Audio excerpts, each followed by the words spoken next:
мен осы курсты алсам байып кетем, мен осы курсты алсам өмірім өзгеріп кетеді, я болмаса көп қаражат табамын деп ойлап жүрген адамдар болса, курс сатып алуға ойланып жүрген адамдар болса, осы видеоны соңына дейін көріңіз. иә Мен айтар едім, сіздің өміріңізді ешқандай курс өзгерте алмайды деп. Өйткені ол адам сіз жүрген жолмен жүрген жоқ, сіз киген тәпішкін киген жоқ. Сіздің өміріңізде қандай жағдай болғанын білмейді да, сіздің басыңызда не болғанын да білмейді. Мысалға, мен айтатын едім, любой адам өзінің басына түскен ситуациядан тек қана өзі ғана шыға алады да. Ол наставник болсын, мықты коуч болсын, қандай адам болса да сіздің өміріңізді өзгерте алмайды. Өзгертуі мүмкін қандай жағдайда, ондай кезде сіз өзіңіз нақты өзіңіздің немен айналысатыныңызды білесіз, уже организованный өзіңіздің бір жүргізіп отқан бизнесіңіз бар болса, өзіңіздің А точкаңызбен қай жерде тұрғаныңызды білесіз, Б точкаңызды білсеңіз, қайда баратқаныңызды білетін болсаңыз, анық өзіңіздің алдыңызға қойған жоспарыңыз болса, мақсатыңыз болса, соны білетін болсаңыз, сондай адамдар алса болады да курста. Ал өзімен өзі адасып жүрген, өзімен байланысы жоқ, ішкі жан дүниесін тыңдамайтын, өзі адасып жүрген адамдар, көбінесе сондай адамдар курс сатып алады. Мен оны білемін, өзім басыма өткеннен кейін айтып отырмын. Нәтиже шығармайтын бір істі бастап тастап кете беретін адамдар алады да көбінесе курсты. Сол кісілерге айтатын едім, бірінші өздеріңізбен жұмыс жасаңыздар. Өзіңіздің ішкі жан дүниеңіздің не қалайтынын біліңіз. Мысалға, анализ жасаңыз да, өзіңізге сіз немен айналыса аласыз, сіздің қолыңыздан не келеді, қазіргі таңда немен айналысып ақша таба аласыз, не жаныңызға жақын, жүрегіңізге жақын, соны істей аласыз ба, қолыңыздан не келеді, сонымен айналысыңыз.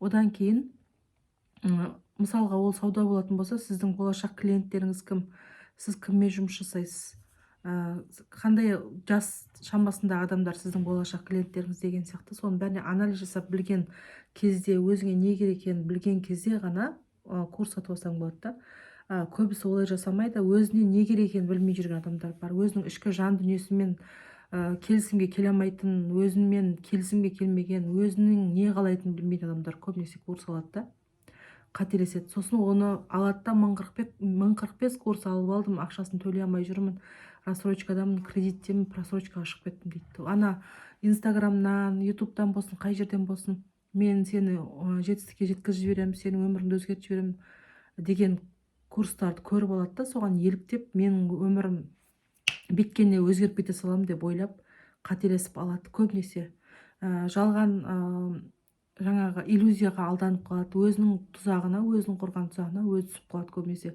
Возможно, коучта оны алдамайды, көбінесе адам өзінің тұзағына өзі түседі. Мен осыны алсам жақсы болып кетемін, мен осыны алсам жақсы өмір сүріп кетемін деп ойлайды да көбінесе. Бір жаман жері, бірақтан да көбінесе сол мақсаты, арманы ақталмай жатады, үміті ақталмай жатады. Сол үшін бірінші толық өздеріңізбен жұмыс істеп алыңыздар, өздеріңізге не керек екенін біліп алыңыздар, мақсатыңызды айқындап, жүйеңізді құрып алыңыз, одан кейін барып білім алуға асықпаңыз деп айтар едім. Тем более қымбат курстар сатып алуға 500 мың, 600 мыңға сатып алып жүрген кісілер бар да, даже оның видеосын да ашып көрмеген де адамдар бар. Көп адамдар маған солай жазады, мен курс алдым, 700 мыңға алдым, 1 миллионға алдым, ішпей жемей соны төлеп жатырмын қазір, бірақ оны мен іске асырған жоқпын, пайдасын көрген жоқпын дейді да. Ал сіз сол моментте эмоцияға беріліп, жаңа иллюзияға беріліп, алданып, сол курсты сатып алып қоюыңыз мүмкін да, одан кейін онымен айналыспауыңыз да мүмкін. Қолмен ақша санап бермегеннен кейін ол как будто сізге бір ақша беріп жатқан жоқ сияқты боласыз да, рассрочка, кредитке алып отқаннан кейін, қолыңызбен бермегеннен кейін сондай сияқты болып түйіледі да, ол просто тегін алып отқан нәрсе сияқты. На самом деле сіздің мойныңызға кредит, несие алып жатсыз да. Ол курсты аласыз, қолданбасаңыз да сіздің мойныңызда кредит қалады да, өкініштісі. Оны сіз құйып бітуге мәжбүр боласыз да. Сол үшін айтатын едім, өзіңіздің көңіліңіздің, жаныңыздың қалауын білмей тұрып, адасып, біресе ананы сатып алып, біресе мынаны сатып алып, одан нәтиже шығармай тұрып, басқасына істей кіріп кеткенше, нақты өзіңіздің не керек екенін біліп, анализ жасап, одан кейін барып алыңыздар деп айтар едім. Осылай жасаңыздар, қымбаттыларым, сау болыңыздар. Қарызға кірмей, эмоциональный покупка жасамай тұрып, ойланып алыңыздар деп айтатын едім.